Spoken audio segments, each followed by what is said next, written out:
प्रभु श्री राम की गुप्त डायरी और नारद जी का अभिमान। जानिए इस कथा को रियल टू रील में पूजा भारती के साथ।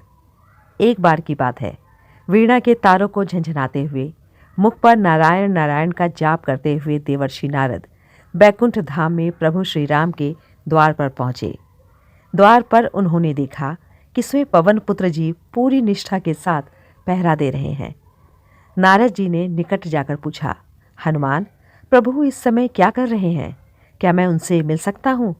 हनुमान जी ने बड़ी विनम्रता से उत्तर दिया, मुनिवर, प्रभु इस समय एकांत में हैं। मुझे ज्ञात नहीं कि वे क्या कर रहे हैं, पर ऐसा प्रतीत होता है कि वे किसी बही खाते में कुछ हिसाब किताब लिख रहे हैं। नारद जी चकित रह गए। मन में प्रश्न उठा, सारे जगत का हिसाब रखने वाले प्रभु आज स्वयं किस हिसाब में उलझे हैं? कौतूहलवश नारद जी ने सीधे प्रभु के कक्ष में प्रवेश कर लिया। उन्होंने देखा कि प्रभु श्री राम सचमुच में एक बड़ी सी लाल बही में तल्लीनता से कुछ लिख रहे हैं।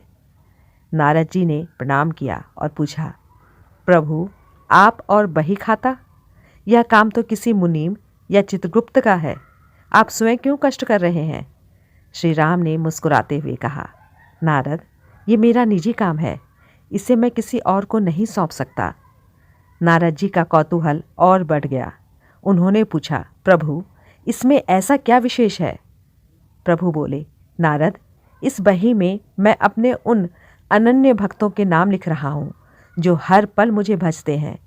मैं नित्य उनकी हाजिरी लगाता हूँ। यह सुनते ही नारद जी अति उत्साहित हो गए।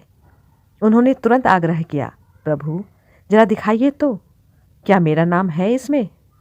नारद जी ने बही खोल कर देखी तो उनके खुशी का ठिकाना ना रहा। नारद मुनि का नाम सूची में सबसे ऊपर लिखा था। नारद जी का सीना गर्व से चौड़ा हो गया।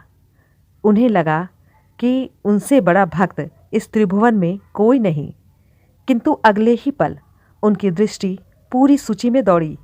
उन्होंने देखा कि उस सूची में कहीं भी हनुमान जी का नाम नहीं लिखा। उन्होंने सोचा, ये क्या हनुमान जी इस सूची में कहीं भी नहीं आते? खैर, मुझे क्या, मेरा नाम तो सबसे ऊपर है। यह सोचकर एक बार फिर अभिमान से उनका सीना चौड़ा हो गया। नारद जी तनिक भी देर न करते हुए सीधे हनुमान जी के पास आए और उन्होंने कहा, हनुमान, मैंने तो बही देख ली, उसमें कहीं भी तुम्हारा नाम नहीं लिखा। मेरा नाम सबसे ऊपर लिखा है। यह सुनकर हनुमान जी तनिक भी विचलित नहीं हुए। उन्होंने सहज भाव में कहा, मुनिवर, हो सकता है मैं उस योग्य ना हूँ, पर क्या आपने प्रभु की दूसरी छोटी डायरी देखी है? नारद जी चौंके, दूसरी डायरी? नहीं तो? हनुमान जी बोले, प्रभु अपने पास एक बहुत ही छोटी सी डायरी और भी रखते हैं, शायद उसमें मेरा नाम हो। नारद जी दौड़ते हुए वापस प्रभु के पास गए। प्रभु, सुना है आप एक छोटी डायरी रखते हैं, मुझे वो देखनी है। प्रभु श्री राम पहले तो टाल गए। बोले, नारद, वह तुम्हारे काम की नहीं है। पर नारद जी की जिद के आगे प्रभु ने वो छोटी सी डायरी निकालकर उन्हें थमा दी और बोले, मुनिवर, उस बड़ी बही में मैं उन भक्तों के नाम लिखता हूँ जो मुझे भजते हैं, लेकिन इस छोटी डायरी में मैं उनका नाम लिखता हूँ जिन्हें मैं स्वयं भजता हूँ और याद करता हूँ।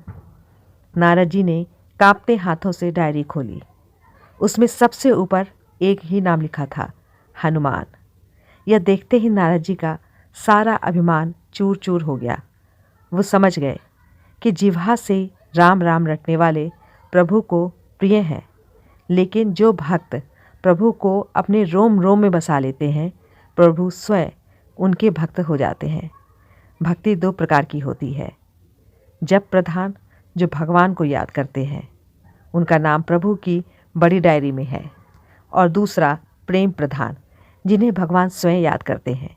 ये वो विरले भक्त हैं जैसे कि हनुमान जी। प्रभु श्री राम अपने भक्तों के भजन का हिसाब नहीं रखते। वे तो भक्तों के भाव और हृदय के ऋणी हो जाते हैं। प्रेम से बोलिए, जय श्री राम, जय हनुमान।